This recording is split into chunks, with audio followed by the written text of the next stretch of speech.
Hello and welcome to the world famous Heavenly album covers show, and we are here in the Heavenly automobile.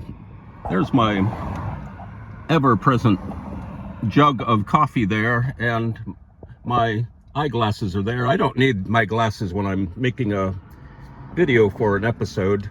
And we are in the car, and first of all, we would like to thank everyone who has shown up to the Heavenly album covers channel over the past year. We are successful beyond our wildest imaginings. We're doing really good. Also, if you like cats, or even if you don't like cats, make sure you look at all our shorts in the menu and look at our cats. We have 3 cats. We've had 3 cats for a solid 12 years, and as this channel, this Heavenly album covers channel, started to slowly take off, we started posting real cute little cat videos, and we upload them into our shorts area. And our kitty cat shorts are more popular than our album cover videos, so go see our cats. Our cats are named Felicia, Ralph, and Ricky. Those are pseudonyms. Our cats would like to remain anonymous at this point, but we have an album we're going to show you here in the Heavenly automobile. First of all, let's look at some junk that's been floating around inside this car. Here's a book I found at one of those little lending libraries that people have in front of their houses or businesses. This is called Waiting for Willa, and the woman on the cover is wearing a fabulous outfit there. And I have cleaned this area finally, so it's nice and clean down there to throw more things and make another mess. I picked this up also at a little library. It's called Stargazer by Colby Hodge. It's some sort of science fiction romance novel. I just like the cyborg quality of the cover. It's just pretty great. And I also picked up this book called The Bus by Paul Kirchner. I was going to get rid of it, but it is kind of growing on me. It's all about buses and a bus, and it's very surreal, kind of odd, not particularly, and it's not particularly funny or anything. It's kind of not all there. It's not fully developed, I don't think, the concept, but this is called The Bus by Paul Kirchner. Came out years ago. Also picked up a 3 CD set by Dizzy Gillespie. It's supposed to have 3 CDs, but this came with only the first 2 CDs, which is fine with me because I can listen to the 3rd volume on Spotify. This is divided up into big band, small groups, and his Afro-Cuban bossa nova area of expertise. Dizzy Gillespie was a major proponent and agitator. He was a cultural hero. He invented the concept of hipsterism. He was a very much so a hipster and a master of language and master of the trumpet and putting music together. Some of his influence still affects the world today. He's just a mastermind of everything.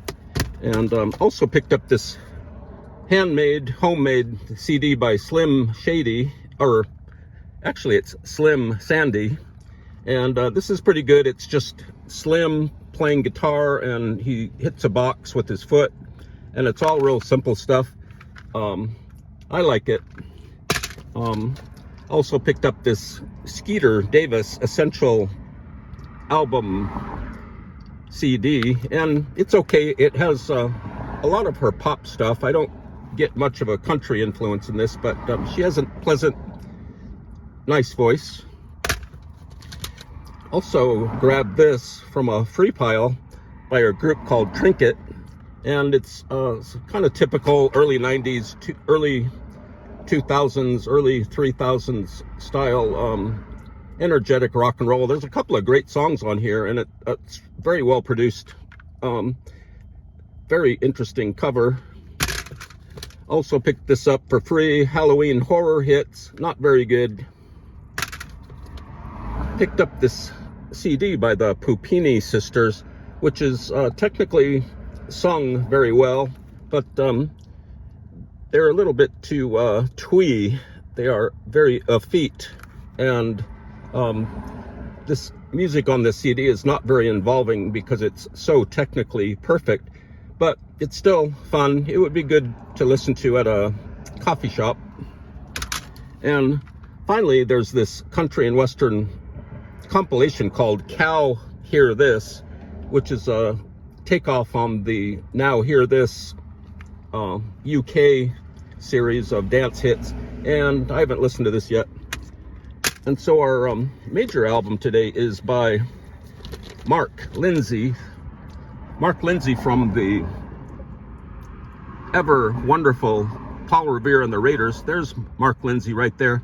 He's on the cover in front of some nice clouds, and if you move the cover around, the clouds turn silver, and the whole cover is shimmery and shiny.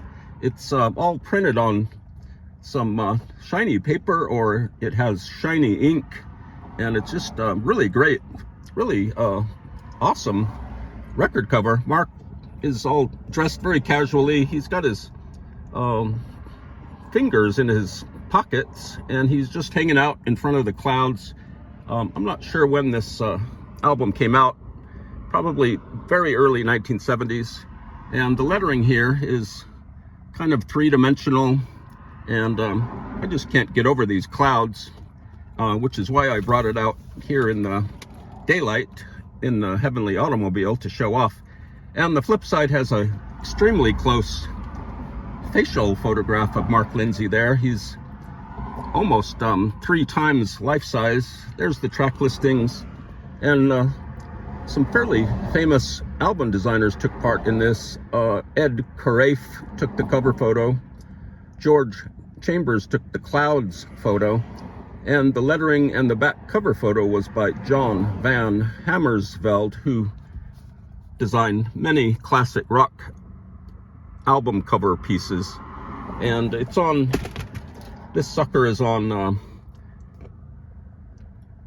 Columbia Records, Silverbird. I don't see a date here.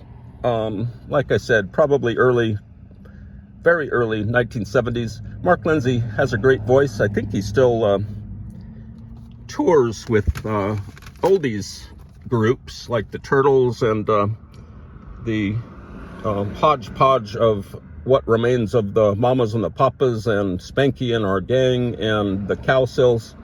So I've always liked Mark Lindsay and his voice, and I really love the Paul Revere and the Raiders group. They had lots of hits throughout the mid to late 60s, and their hits still hold up. And so that's Mark Lindsay, Silverbird.